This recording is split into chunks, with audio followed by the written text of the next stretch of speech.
Andre Onana has pushed Altay Bayindir away as the Manchester United second choice goalkeeper wants to leave. INEOS is facing problem after problem after problem after problem. Subscribe, like, and share as we get into this afternoon update. Now, here is the latest coming through from a decent source saying that Altay Bayindir wants to leave and he's destined to join a club not so far away from England, still in the UK, but this time in the cold Scotland is where he wants to go to join Celtic. Now, this after I think we've spoken about this for so long, we were advocating for Altay Bayindir to get a chance to play when Andre Onana was making mistake after mistake, but Erik ten Hag stuck with his new signing, who replaced David De Gea as the first choice goalkeeper, and eventually it paid off. He proved himself, that is Andre Onana, and Erik ten Hag was vindicated. Altay Bayindir has since not been happy because he has only played one game, an FA Cup game against Newport County. That was his first season after joining Manchester United for £4.3 million.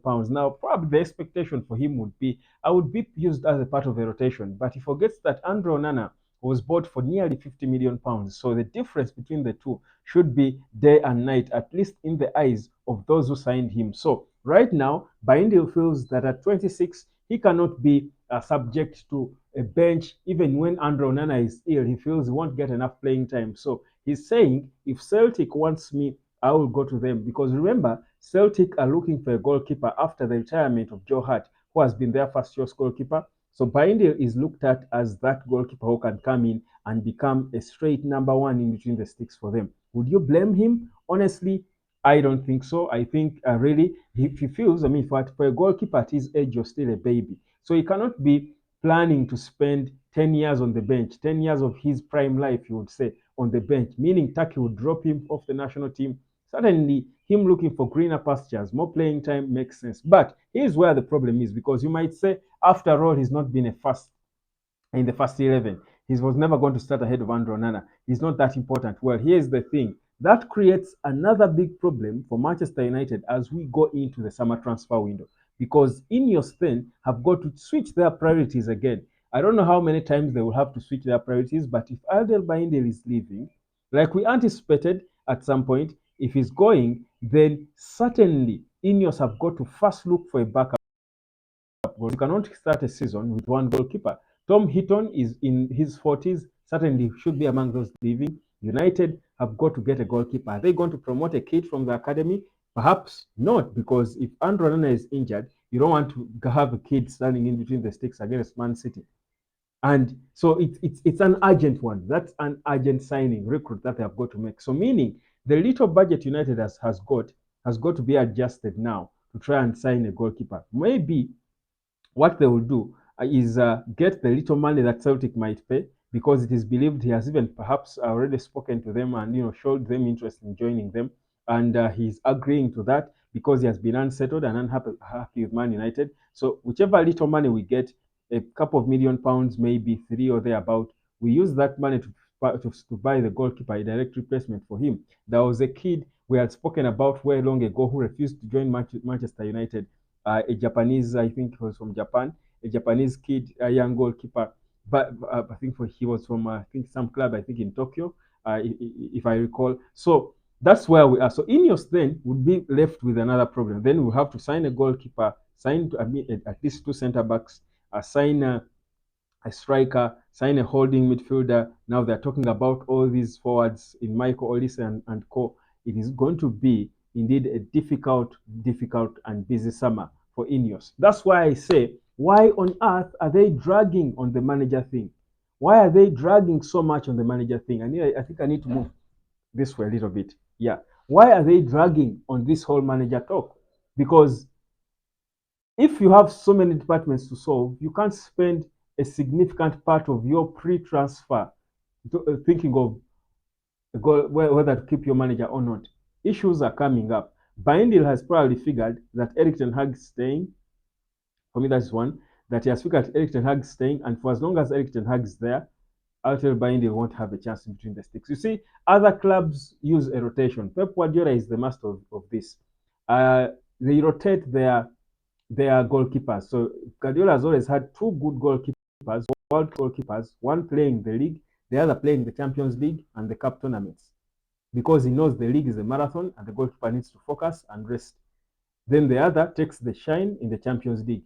He did this perfectly well with, I think, with Bayern. He did it with Barcelona.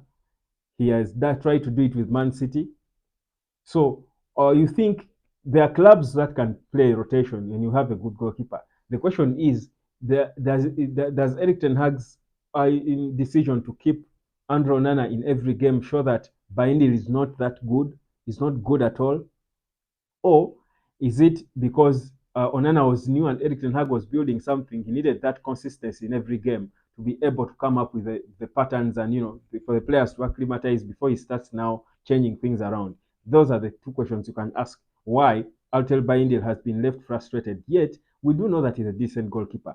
Against Newport, he conceded two goals, I think, but I think you cannot judge him after one game. I think he was rusty, he had not played for a long time, and he tried, honestly, for a player who was just coming into his first game. I mean, if you want to doubt that, refer to how Onana started with the world-class levels. He came in a Champions League finalist, but still struggled and took him 6 months or so to settle in. So it takes time, but Bayindir has probably been denied that time to try and become an important goalkeeper for Manchester United. So you can let me know in the comments section whether you think that's okay, whether INEOS should proceed and let him go, and if they do, who should we be bringing in? Who should be the options? I mean, again, we have to go then into the transfer talk and speculations. Now, I would just drop a small, little update concerning a player, and I'll come back later on, of course, with another video later on when I'm wrapping up. I will give you details of this. Now, there is talk now that Manchester United could be going for Chelsea's centre back Trevor Chalobah, who he's only here. I think he's about 24. He's going 25 very soon. He's a centre back who Chelsea believe can let go of to be able to to deal well with the UEFA financial regulations. They need to think at least one or two of their homegrown players in Conor Gallagher and Trevor. So one of the two, or if not both, could leave. And Manchester United are believed to be watching and monitoring him because he would be available for about £25 million. About just £25 million. That's the fee that any club would pay for a boy who is looked at as one that is in developing stages. And United, remember, want a centre back, and this is a boy who has been grown in the Premier. He has been nurtured in the Premier League, in the Chelsea Academy. So they feel Man United can opt for him as a cheap option if they are failing on the first priorities like Jared Branthwaite, priorities like maybe even Todibo, but Todibo is most likely going to come. But still, United would sign two centre backs, so Chalobah would be one of those, be a part of the rotation. So you get a Todibo and a Chalobah. Forget about Branthwaite, who might be overpriced.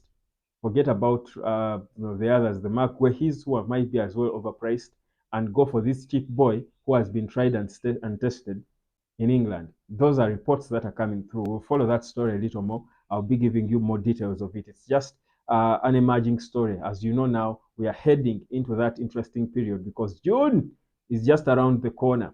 And of course, when June comes, one thing is top of mind for big clubs like Manchester United: transfers and transfers and transfers. My name is Webb. This is the United Hotspot. Let me know. Drop down in the comment section and let me know whether you think we should again now be facing the headache of looking for another goalkeeper to back up Andre Onana, or it's no big deal for you.